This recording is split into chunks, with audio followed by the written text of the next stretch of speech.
ஆலிவ்க்கு இன்றைக்கி வேக்சினேஷன் போடணும். அதனால அவனை நல்லா தொடச்சி விட்டுட்டு ஹேர்லாம் ப்ரஷ் பண்ணிவிட்டு ஒரு வழியாக ரெடி பண்ணி கூட்டிகிட்டு போயாச்சு. ஆலிவை காரில் ஏற்றினோன்னே ஆலிவில் இந்த சீட்லேயும் உட்கார மாட்டான், அந்த சீட்லேயும் உட்கார மாட்டான். சென்டர் சீட்டில் போய் உட்காந்துக்குவான். ஏன்னா அங்கே தான் ஏசி நல்லா ஒர்க் ஆகும், டேரெக்டாக ஏர் வரும். அவன் நல்லா கூலிங்காக இருக்குன்னு சொல்லிட்டு நான் குறைச்சி கீழே டவுன் பண்ணி விடுவேன். அப்படி நம்ம பண்ணாலும் சரி, அவன் மண்டையை கொண்டு போய் உள்ளே விட்டு குடிஞ்சியாவது உட்காந்து அந்த ஏர்கிட்ட உட்காந்துக்குவான். கரெக்டாக அங்கே மட்டும்தான் அவன் உட்காருவான்.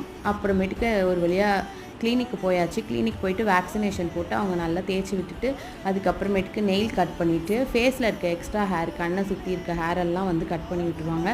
கட் பண்ணிவிட்டு அவனோட பாஸ்லேயும் கொஞ்சம் ஹேர் நிறையா இருந்தது, அந்த பாஸில் இருக்க ஹேரையும் சரி கட் பண்ணி விட்டுட்டு வீட்டுக்கு வந்தாச்சு.